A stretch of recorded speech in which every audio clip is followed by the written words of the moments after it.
Hello everyone, स्वागत है आज के वीडियो में। मेरा नाम जेएस मल्होत्रा है और दोस्तों आज मैं सीए इंटर स्टूडेंट्स के साथ जो बच्चे क्वालिफाई नहीं कर पाए उनके साथ कुछ बातें करने आया हूं। सीए इंटर स्टूडेंट्स एक बहुत बड़ी दुविधा में फंस चुके हैं, है ना। जिन बच्चों का एग्जाम क्वालिफाई नहीं हुआ वो लोग इस दुविधा में फंस गए हैं कि हमें सर ये नहीं पता चल रहा कि हमें सिंगल ग्रुप देना चाहिए या बोथ ग्रुप। क्योंकि हुआ क्या है, बहुत सारे बच्चों के साथ यही सिचुएशन होगी और आप एग्री करते हो तो प्लीज मुझे मैसेज लिखना, कमेंट में लिखना, रिप्लाई करना। बहुत सारे बच्चों के साथ ये प्रॉब्लम चल रही है कि सर हम लोग एक ग्रुप की तैयारी कर चुके थे, हमने एक ग्रुप दे दिया था, हमें सेकंड ग्रुप स्टार्ट कर दिया था। अब इस सेकंड ग्रुप के दौरान हमें पता चलता है कि रिजल्ट आया और हम कंफ्यूज हो रहे हैं अब कि हमें सेकंड ग्रुप पूरा करना चाहिए या फिर बीच में छोड़ के हमें सिंगल ग्रुप की तैयारी करनी स्टार्ट कर देनी चाहिए और हमें मई 2021 के लिए प्लान करना चाहिए। तो देखो ये कंफ्यूजन बिल्कुल वैलिड है। आपको क्या सबको होगी, है ना। मैं भी आपकी जगह पे होऊंगा तो मेरे को भी होगी, सबको होगी। तो इस मई 2021 के लिए मैं क्या सोच सकता हूं, अपनी मेरी मेरी तरफ से क्या सजेशन होगा, मैं उन सब बच्चों के साथ डिस्कस करना चाहता हूं। अगर आपको लॉजिकल लगे तो आप मुझसे बताना कमेंट बॉक्स में कि सर आपने सही कहा। अब देखो ध्यान से सुनना, इस मई 2021 के लिए आपको क्या करना चाहिए। चलो आओ, मैं आपको ये वीडियो के थ्रू ये बताने वाला हूं कि क्या हमारी मई 2021 के लिए स्ट्रैटेजी होनी चाहिए, सिंगल और बोथ, सिंगल ग्रुप और बोथ ग्रुप। तो पहली बात तो ये है कि कुछ ऐसे बच्चे हैं जो लोग डायरेक्टली मई 2021 के लिए जा रहे हैं और उन्होंने अभी तक नवंबर वाले अटेम्प्ट को स्किप कर दिया, जनवरी वाले ऑप्ट आउट स्कीम को भी स्किप कर दिया और वो लोग डायरेक्ट मई में जा रहे हैं। तो बहुत अच्छी बात है, वो डायरेक्टली मई के लिए रेडी हो रहे हैं, तो मैं उनकी बात नहीं कर रहा हूं। उनको तो स्ट्रैटेजी करनी ही है, उनको तो बोथ ग्रुप ही देना है, तो इसलिए उनके लिए तो ऑप्शन ही नहीं है। मैं तो बात कर रहा हूं उन बच्चों के लिए जिन्होंने सिंगल ग्रुप एग्जाम दिया, सिंगल ग्रुप एग्जाम दिया, ठीक है, सिंगल ग्रुप दिया सीए इंटर का इस नवंबर अटेम्प्ट में और उनका रिजल्ट जो आया है वो फेल आ गया है। अब अगर वो बच्चे फेल हो चुके हैं तो उनके लिए सर क्या ऑप्शन है। अब उनके लिए सिंगल ग्रुप वाले बच्चों के लिए ऑप्शन ये अब हो क्या रहा है, हो ये रहा है कि ये बच्चे नवंबर में फेल होने के बाद, इनको नहीं पता था क्योंकि ऑब्वियसली नवंबर में जब आपने पेपर दिए तो पेपर देने के बाद आपने ग्रुप टू की तैयारी करनी स्टार्ट कर दी होगी। और ये बच्चे जब ग्रुप टू कर रहे हैं तो ग्रुप टू के दौरान रिजल्ट आता है, ग्रुप टू अभी कंप्लीट नहीं हुआ और रिजल्ट आता है और पता चलता है कि आप एग्जाम क्वालिफाई नहीं कर पाए। अब ऐसे केस में हमें सिंगल देना चाहिए या बोथ देना चाहिए, ऐसी कंफ्यूजन्स, बहुत सारे बच्चों के मैसेज, बहुत सारे बच्चों के इस चीज पर मुझसे कंफ्यूजन की क्लैरिफिकेशन चाहते हैं। तो मैं उन सब बच्चों को ये बातें बताना चाहता हूं कि सिंगल दें या बोथ दें। ये देखो, सिंगल ग्रुप में नवंबर अटेम्प्ट में क्या हुआ, फेल आया और अब मुझे क्या करना चाहिए। देखो ऐसा है बच्चों, अगर आपने सिंगल ग्रुप दिया था और आपके एग्जामिनेशन में मार्क्स 180 से लेस थे, क्या थे, 180 से लेस, लेस देन 180 मार्क्स थे आउट ऑफ 400 ग्रुप वन के, तो भाई इसका मतलब मैं तो ये समझता हूं कि आप लोगों की तैयारी ही अच्छी नहीं थी। मैं उन बच्चों को यही एडवाइस दूंगा, अगर ग्रुप टू आप कर रहे हो तो आप ग्रुप टू को कंप्लीट कर लो, ठीक है, और साइमल्टेनियसली फोकस करो ग्रुप वन पर, और एग्जाम सिर्फ और सिर्फ मई 2021 में ग्रुप वन को ही देना है। या फिर अगर आप रिकॉर्डेड वीडियोस ले रहे हो तो वो तो उसकी वैलिडिटी एक्सटेंड करवा के उसको बाद में देख लेना, वैलिडिटी एक्सटेंड हो जाती है ना, तो आप उसकी वैलिडिटी एक्सटेंड करके उसको बाद में देख लेना और ग्रुप वन को अच्छे से फिर से रिवाइज करना अभी से स्टार्ट कर दो। समझ में आया दोस्तों। तो लेस देन 180 अगर मार्क्स हैं तो भाई मेरे हिसाब से आपको सिर्फ और सिर्फ ग्रुप वन के लिए जाना चाहिए, ग्रुप वन ही आपका फोकस एरिया होना चाहिए और कुछ नहीं। अब बात करते हैं वो बच्चे जो लोग रहे हैं, फेल हो गए हैं बट बहुत ही कम मार्जिन से फेल हुए हैं, मतलब जिनके 180 प्लस मार्क्स थे और ऑब्वियसली लेस देन 200 तभी वो फेल हुए। अब अगर वो 180 प्लस मार्क्स थे या फिर 200 से ज्यादा भी हो सकते हैं बट किसी सब्जेक्ट की वजह से फेल हो गए, ये भी रीजन हो सकता है। तो ऐसे बच्चों को क्या करना चाहिए, तो ऐसे बच्चों को मैं ये कह सकता हूं, अगर अगर वो ग्रुप टू की तैयारी कर चुके हैं स्टार्ट, हाँ बिल्कुल, अगर ग्रुप टू की तैयारी स्टार्ट नहीं करी अभी तक तो नहीं हो सकता भाई, तो ग्रुप टू की बात सोचनी ही नहीं है मई 21 के लिए। समझ में आई? अगर आप ग्रुप 2 स्टार्ट कर चुके हो और लगभग 40% कोर्स हो चुका है, वो आपके टीचर्स आपको बताएंगे कि हाँ कितना कोर्स आप कर चुके हो। तो अगर आप 40% तक का कोर्स कंप्लीट कर चुके हो या 50% कंप्लीट कर चुके हो, इससे ज्यादा कर चुके हो तो बहुत ही अच्छी बात है। अगर आप इतना कोर्स कर चुके हो तो आपको जरूर बोध ग्रुप जाना चाहिए, क्योंकि 180 मार्क्स प्लस मतलब आपके 186 हैं, 190 हैं, ऐसे बहुत सारे बच्चे हैं। तो मैं उनको यही एडवाइस दे रहा हूं कि आप अपनी कैपेबिलिटी, आप देखो आपने अपने तरफ से अच्छी तैयारी की थी, बट हाँ हो सकता है कि आप पूरे अच्छे तरीके से मतलब पेपर अटेम्प्ट नहीं कर पाए, पेपर में पैनिक हो गए, या फिर इस बार एग्जाम में कोई कोई ऐसा एग्जाम जिसकी आपने तैयारी में उम्मीद कुछ और की थी और आया कुछ और, तो आप, मैं मान सकता हूं कि आप पूरे अच्छे तरीके से नहीं कर पाए। बट मैं ये कह सकता हूं कि आप लोग हारे नहीं हो। 180 प्लस मार्क्स का मतलब है आप लोग करीब थे।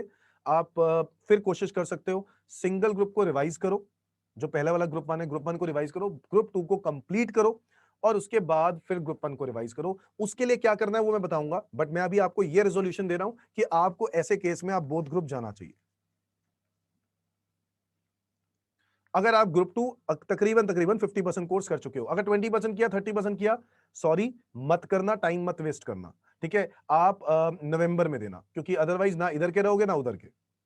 ठीक है, तो 180 प्लस बोथ ग्रुप दे सकता है बच्चा, अगर ग्रुप 2 तैयारी वो कर चुका है, ऑलमोस्ट स्टार्ट कर मिड में है, कहीं मिड में। ठीक है जी। तो अब इन ये वाली रेजोल्यूशन, तो मेरे ख्याल से ये वाली बात तो क्लियर हो गई है सबको कि क्या करना चाहिए क्या नहीं करना चाहिए, एक ग्रुप पे करना चाहिए, एक ग्रुप 2।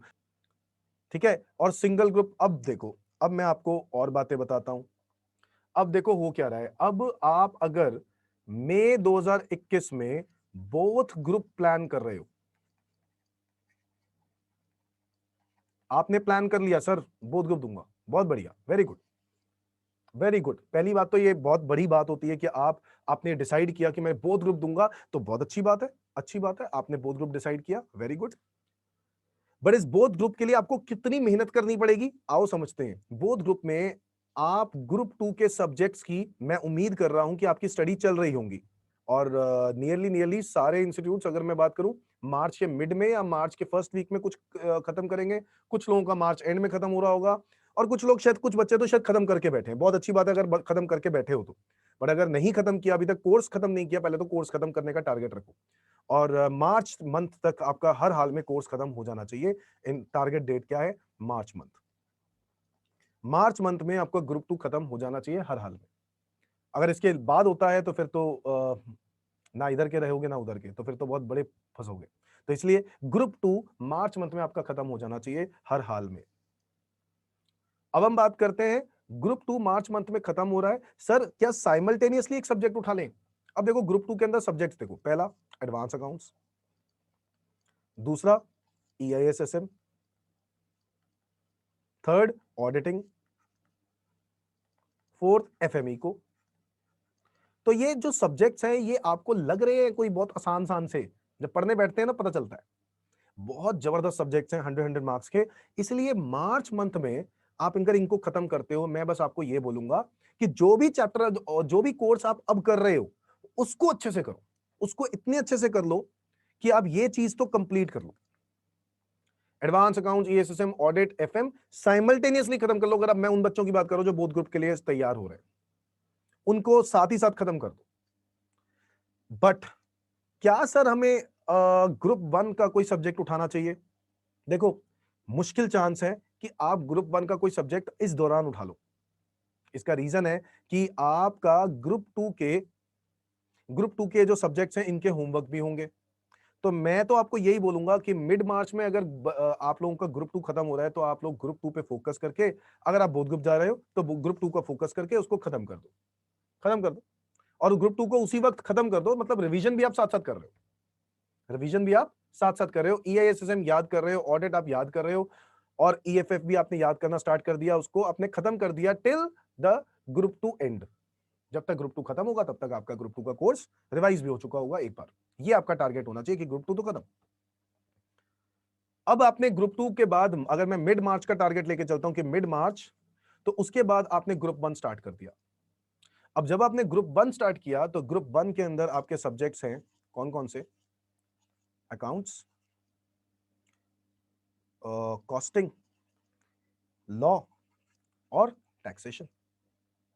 अब जब ये 4 सब्जेक्ट उठाते हो तो अब आप अकाउंट्स, कॉस्टिंग, लॉ और टैक्स को रिवाइज करना स्टार्ट करो, और इसमें से सबसे पहले कौन सा स्टार्ट कर दो? टैक्स की अमेंडमेंट्स कर लो। और अगर लॉ की भी कोई अमेंडमेंट्स है तो वो साथ साथ, इसलिए टैक्स और लॉ को पहले मैं इसलिए बोल रहा हूं क्योंकि इसकी अमेंडमेंट्स भी हैं। अगर ये अमेंडमेंट्स के बिना चले गए तो भाई साहब फिर प्रॉब्लम आएगी। अमेंडमेंट जरूर करने हैं, तो इसलिए टैक्स जैसे सब्जेक्ट को आप पहले खत्म कर सकते हो तो बहुत अच्छी बात है, टैक्स और लॉ जैसे सब्जेक्ट को। ठीक है जी, तो आपको इंस्टीट्यूट की नोटिफिकेशन देखनी पड़ेगी, कौन कौन से अमेंडमेंट्स एप्लीकेबल हैं। टैक्स में अमेंडमेंट्स एप्लीकेबल हैं फाइनेंस एक्ट 2020 का। और अगर आप में से कोई भी फाइनेंस एक्ट 2020 की अमेंडमेंट्स चाहता है तो आप मेरे टेलीग्राम चैनल को ज्वाइन कर सकते हो, डिस्क्रिप्शन में उसका लिंक दिया हुआ है। और मेरे पास मैंने ऑलरेडी प्लेलिस्ट, एक वीडियो प्लेलिस्ट बनाई हुई है पूरी टैक्स अमेंडमेंट्स की, ठीक है, जिसमें मैं डायरेक्ट टैक्स के अमेंडमेंट्स डाल रहा हूं और काफी टाइम पहले से डालना स्टार्ट कर दिया था मैंने। तो आप वो वाली वीडियो देख सकते हो और साइमल्टेनियसली आप वो पीडीएफ को रेफर कर सकते हो जिसमें आपको आसानी होगी। दूसरी बात ये भी बच्चों को कंफ्यूजन होती है, सर हम लोग स्टडी मैट नया ले लें। बेटा मेरे हिसाब से पास होना है ना तो स्टडी मैट नया वाला निकलवा लेना, या तो प्रिंट ले लो अपने आप, सिर्फ टैक्स का लेना है तो, क्योंकि अकाउंट्स कॉस्टिंग की शायद मुझे लगता नहीं है जरूरत है, अकाउंट्स कॉस्टिंग के कोर्स में कोई चेंज नहीं आया। और लॉ टैक्स में, लॉ में भी आप एक बारी टीचर से पता करो कि लॉ के अंदर क्या अमेंडमेंट्स हैं, क्या नहीं है, क्या लगेंगे, क्या नहीं लगेंगे। और टैक्स के अंदर तो मैं बोल रहा हूं, टैक्स के लिए जरूर स्टडी मैट नया वाला देख लो। Is that clear? ठीक है, चलो तो ग्रुप 1 ये हो गया आपका तैयारी। तो आपको फिर उसके बाद ग्रुप 1 मिड मार्च से स्टार्ट करेंगे, मार्च, अप्रैल, ये मंथ है आपके पास। आपका एक महीना टारगेट लेके चलो कि मिड अप्रैल तक आपको ग्रुप 1 अच्छे से रिवाइज कर लेना है। और फिर इसके बाद 15 दिन बचे हैं, फिर आपको फिर से ग्रुप 2 को रिवाइज करना है और ग्रुप 1 को भी रिवाइज करना है। टाइम रिवीजन का कम मिलेगा, बट मैं ये मान के चल रहा हूं आप लोगों के पहले मार्क्स अच्छे थे। तो ग्रुप 1 में अगर आपके 180 प्लस मार्क्स थे, वो सॉरी, हाँ मतलब जब आप एग्जाम में फेल हो गए अगर, तो उन लोगों बच्चों के लिए ये प्लान सही है। क्योंकि मैं ये चाहता हूं कि मेरे को पता है कि उन बच्चों को सिर्फ एक बार रिवीजन अच्छे से करने की जरूरत है। अगर अच्छे से किया, अमेंडमेंट्स अच्छे से पढ़ा, तो आपको बहुत अच्छे से आप इस बार एग्जाम बोथ ग्रुप क्वालिफाई कर सकते हो। एक और चीज पर ध्यान देना, आप एंड टाइम पे आके कहीं कंफ्यूज हो जाते हो कि सर नहीं हो पा रहा, सर बहुत मुश्किल हो रही है, तो उसमें घबराना नहीं है। एक ग्रुप पे फोकस कर लो बहुत ज्यादा। और ग्रुप टू आपको लगता है कि आपको फिर से पढ़ने पर दिक्कत हो रही है, टाइम नहीं मिल रहा, ग्रुप 1 पे फोकस करके ग्रुप 1 दे देना। ग्रुप 1 पे फोकस करके ग्रुप 1 दे देना, ग्रुप 2 को साइमल्टेनियसली रख लो अपने पास उस टाइम के लिए। ठीक है, मैं ये एक स्ट्रैटेजी बता रहा हूं, जब ये एंड टाइम पे आके बच्चे डाउट्स पूछते हैं, कंफ्यूजन हो जाती है कि सर नहीं हुआ, तैयारी नहीं हुई, तो ये तरीका है। अब हम बात करते हैं जो लोग सिंगल ग्रुप डिसाइड कर चुके हैं, सर मैं सिंगल ग्रुप देना चाहता हूं, तो उनके लिए तो बहुत ही बढ़िया है। तो आप बोथ ग्रुप वाले बच्चे भी सिंगल ग्रुप का देखें जरा, क्योंकि उनके लिए कितना अच्छा है। तो आप लोग सोचो कि आप अगर ऐसे दोगे तो आपको भी बहुत फायदा होगा। अब अगर ग्रुप 2 के सब्जेक्ट्स की स्टडी चल रही है, ठीक है, तो मेरे हिसाब से ग्रुप 2 के सब्जेक्ट्स की स्टडी में से कोई 2 सब्जेक्ट्स, अगर तो देखो आप 50% कोर्स हो चुका है, तो कोई 2 सब्जेक्ट्स को तो आप कंप्लीट कर ही लो, साथ साथ अभी चलने दो। और कोई 2 सब्जेक्ट्स को आप अभी छोड़ के टीचर से बात करके बाद में उनका बैकअप ले लेना। ठीक है, ये एक तरीका है। और ग्रुप 1 का तैयारी अभी से स्टार्ट कर दो। यहां पर जो 2 सब्जेक्ट्स आपने छोड़े हैं ना, या 2 सब्जेक्ट करोगे ना ग्रुप 2 के, तो 2 सब्जेक्ट्स उठा लो ग्रुप 1 के और अभी से पढ़ना स्टार्ट कर दो। ये उन बच्चों के लिए जिनका अभी तक तैयारी अच्छी नहीं थी क्योंकि उनके मार्क्स 180 से कम थे, तो उनके लिए स्ट्रैटेजी बता रहा हूं। तो आप लोगों को तो पूरा तैयारी करनी ही है, तो आपके पास ऑप्शन नहीं है। Is that clear? तो आप लोग 2 सब्जेक्ट्स जो है वो आप ग्रुप 1 के पढ़ना स्टार्ट कर दो। ये 2 सब्जेक्ट्स, मैं पहला सब्जेक्ट फिर से टैक्स बोलूंगा, इसलिए नहीं कि वो मैं पढ़ाता हूं ना, इसलिए नहीं, टैक्स में अमेंडमेंट्स है दोस्तों, और बाद में परेशानी ना आए इसलिए अमेंडमेंट्स को कम से कम 3-3 4-4 बारी वीडियोस देखनी है, दिमाग में डाल देना है, ताकि आपको वहां पर अमेंडमेंट से रिलेटेड कोई भी क्वेश्चन हो आप उसका आंसर दे सको। Is that clear? तो ये टैक्स, और आप कोई भी यहां पर आपको अगर लगता है कॉस्ट में डर लगता है तो कॉस्ट वाला सब्जेक्ट उठा सकते हो टैक्स के साथ, क्योंकि लॉ में भी कुछ अमेंडमेंट्स तो होते हैं बट बहुत ही कम है टैक्स के कंपैरिजन में करूं तो आप उसको मैनेज कर सकते हो। लॉ को आप बाद में भी कर सकते हो, चाहो तो लॉ साथ में कर लो, बट दोनों लॉज हो जाएंगे, तो इसलिए टैक्स और कॉस्ट का कॉम्बिनेशन बना के बाद में अकाउंट्स के साथ लॉ कर सकते हो। तो देखो जो सिंगल ग्रुप कर रहे हैं उनके लिए तो बहुत टाइम है, आराम से वो अभी से प्लानिंग करनी स्टार्ट कर सकते हैं। वो लोग 2 सब्जेक्ट्स को खत्म कर रहे हैं, ग्रुप 2 के और ग्रुप 1 के साथ-साथ रिवीजन करनी स्टार्ट कर रहे हैं विद अमेंडमेंट्स। ये सारी चीज़ें विद अमेंडमेंट्स। मैं फिर से बता दूं, अमेंडमेंट्स का पीडीएफ मेरे टेलीग्राम चैनल पे है, जिसकी लिंक आपको डिस्क्रिप्शन में मिल जाएगा। ठीक है? और तो अमेंडमेंट्स के साथ आप इसको खत्म करोगे। क्या-क्या करना है, टैक्स के पेपर के लिए तैयारी कैसे करनी है, क्या करना है, उसके लिए आपको 2 दिन वेट करो। मैं 2 दिन के अंदर वो वीडियो भी बनाऊंगा कि आपको टैक्स की तैयारी कैसे करनी है।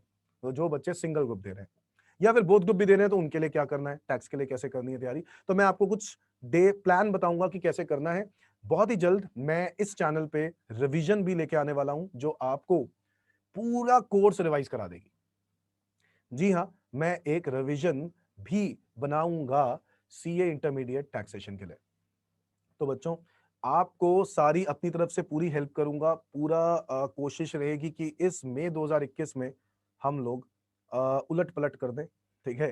तो टैक्सेशन का सबसे इम्पोर्टेंट क्या है, वो सब बातें मैं अगली वीडियो के अंदर देने वाला हूँ। टैक्स की अगली वीडियो के लिए वेट करो।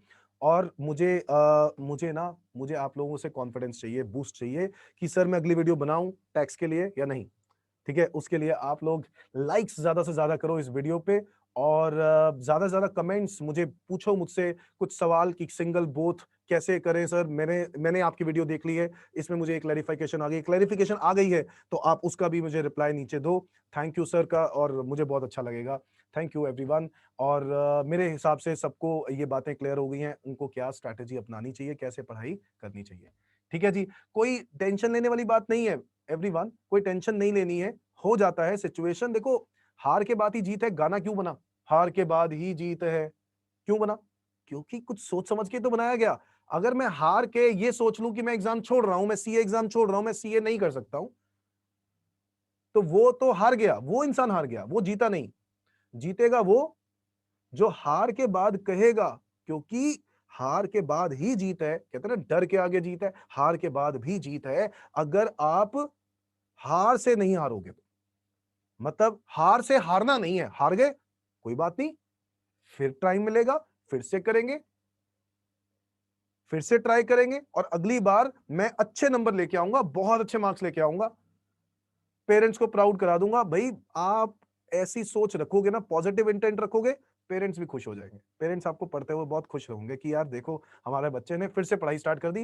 रोने से कोई फायदा नहीं है, कोई रो रहा है, कोई बहुत मायूस है। मेरे को पता है बहुत मुश्किल है ये बात कि सर आप कैसे कैसे कह रहे हो रोने से फायदा, आपको आपको नहीं लगेगा बुरा? बिल्कुल बुरा लगता है, रोना भी आता है, बट आप लॉजिकली सोचें तो रोने का कोई फायदा नहीं है इस वक्त। अब सिर्फ पढ़ाई, पढ़ाई पर ऐसी जान लगा दो कि भाई साहब मई 2021 में कोई भी पेपर टफ आ जाए, देख देंगे, सबको देख लेंगे। Is that clear? भाई इतना जान लगा दो, टाइम नहीं पता चले कोई बात नहीं, दिन हो गया रात हो गई पता नहीं चला कोई बात नहीं।